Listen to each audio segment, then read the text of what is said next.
So Mary, this is what we call our Antarctic forest. This is a temperate forest biome. So the plants in here are from very specific parts of the world only. On this side of the path, we have plants that are all from New Zealand and Tasmania. And on that side of the path, these plants are all from southern Chile. So those are two parts of the world that have this temperate forest climate, which means that it doesn't get very hot in the summer and it doesn't get very cold in the winter. If these plants were outside in Minnesota, it would be both too cold and too hot. So they really need that kind of temperate middle temperature. Jared, how in the world do you keep them cool in the summer and warm in the winter? The biggest challenge for us is keeping them cool in the summer. In the wintertime, we can just turn the heat on and it gets as hot as we need it to be. In the summertime, cooling down a glass building when the sun is beating down and it's 105 degrees outside is very difficult. The ways that we try to do that are by using these vents that are along the side of the building here. These are evaporative cooling units or swamp coolers. So that's chilled water that air blows over and cools down.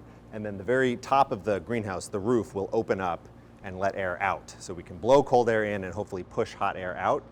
If everything is working the way it's supposed to work, then we can usually get this room to be about 10 to 15 degrees cooler than it is outside. These plants really don't want it to be more than about 75 degrees. So in the summer, if it's 110 degrees, we're not quite there, but we're closer than any other greenhouse that we can get. So these plants really need that cool climate, and they're adapted to those very temperate kind of middle ranges of temperature. So the story we like to tell in this room and in these two parts of the world are about plants that grow both in southern Chile and in New Zealand and Tasmania that are very closely related to each other. And we try to get students and visitors to think about how that's possible. So for example, we've got a tree on this side of the room that's in the genus Podocarpus. We have another plant on this side of the room in Chile that's in the same genus, which means that they share a common ancestor. They came from the same place, and yet they're growing on opposite sides of the world. So we try to get students to think about the fact that they weren't always on opposite sides of the world, and instead were part of the same supercontinent and eventually split apart. So plants that were growing in those two parts diverged and evolved away from each other, but they share common ancestors. So we have lots of examples on both sides of the room of plants that are maybe the same genus or sometimes the same family or even the same species that grow in these very different parts of the world. So we have examples of ferns that grow in New Zealand, and we have examples of ferns that grow in Chile that are in the same genus or even sometimes the same species. All of these plants are adapted to these temperate climates, so we'll often see them be evergreen because it's not super hot or super cold, so they're photosynthesizing year-round. One of my favorite plants is this one right here. This is a very unusual plant called Pseudopanex ferox. It grows in New Zealand, and if you look at it, it almost looks like it's dead, but these are its leaves, these hard, sharp, jagged leaves. They've evolved leaves like this to try to avoid being eaten by an animal. That's called herbivory. So a lot of plants that have these kinds of spines or really tough leaves, that's to prevent herbivory.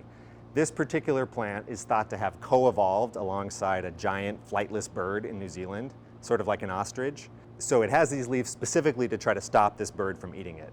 What's very unusual is that when this tree gets to be about 8 or 9 feet tall, so a little taller than me, it'll stop making these leaves, which are very energy intensive and resource intensive to produce. It'll stop making these leaves and just start making more normal looking broadleaves like you might see on another tree. And it's because we think that bird could only reach so high with its beak. And this plant has evolved to stop spending energy on these leaves that it needs to protect itself from being eaten once it's out of the reach of the bird, which is very unusual. So when this gets to be taller, we'll start to see some of those new leaves. And once we're there, we'll have to get another one that's smaller so we can show both examples of these kinds of leaves. But if you look around the room and really around the world, we have very few examples of plants that have multiple types of leaves that it's producing at different heights. This is one of those examples, and it's an exciting plant for us to have in here. These look like strawberries. They are strawberries, yeah. So this is a species of strawberry that grows along the Pacific coast called Fragaria chiloensis. And it's actually one of the parents of the strawberry that we buy in the grocery store, which is a hybrid between two different species. So one of them is this Pacific coast strawberry that grows in Chile and along the coast of South America all the way up to California. The other parent is an eastern strawberry that grows in eastern North America, Fragaria virginiana. So the modern strawberry that we buy in the grocery store is a hybrid between this West Coast strawberry and this East Coast strawberry, which if you think about it, never hybridized on their own because the Rocky Mountains are in the way. So instead, it was an accidental artificial hybridization that happened in a garden in France, of all places, from a botanist who happened to have both of these growing in his garden. They accidentally hybridized, grew a very delicious fruit, and that's where we get the modern strawberry. Well, you can see that it's flowering, which is the first step towards fruiting, but because we don't have pollinators in here, we don't have bees flying around, they're not pollinating on their own. We've tried to pollinate them by hand, but it just doesn't work as well. So we've never gotten a strawberry that we could eat.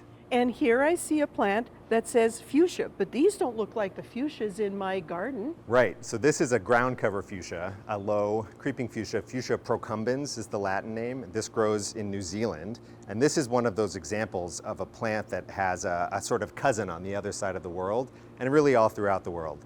This is a New Zealand species of fuchsia. On our Chilean side, we have a more traditional shrubby-looking fuchsia called Fuchsia magellanica.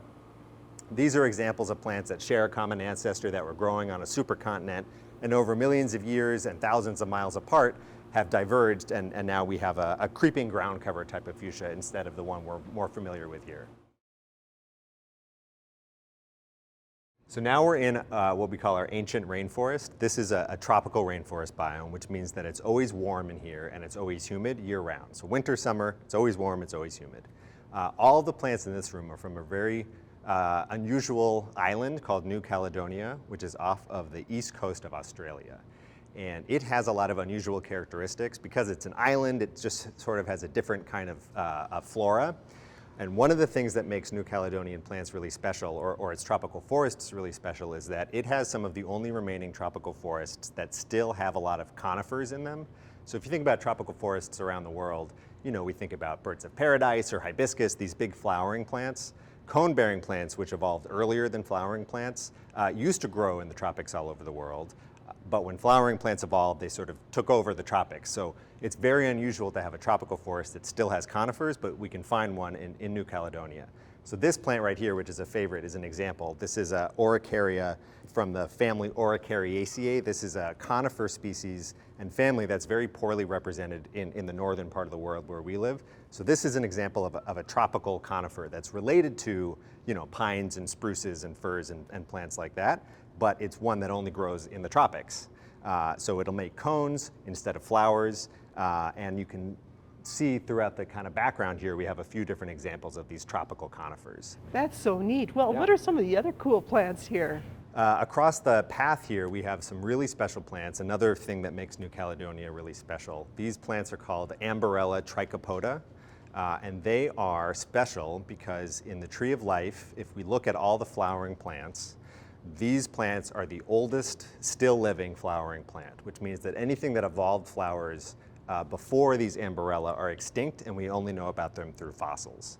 So these are as far back as we can go in the tree of life to see a living flowering plant, which means, again, with these ancient conifers that grow in a way that we don't see them in other parts of the world, and then these oldest possible flowering plants, New Caledonia has these really ancient lineages of plants, and for botanists and researchers, it's a really exciting place to get to study because it's sort of a way to see what maybe the world's flora used to look like in an earlier era. Their flowers are very small and white and sort of uninteresting, and it's because they're so ancient. They haven't evolved some of the different parts like the pistils and the stamens that are as differentiated as we might expect to see on a more modern flower.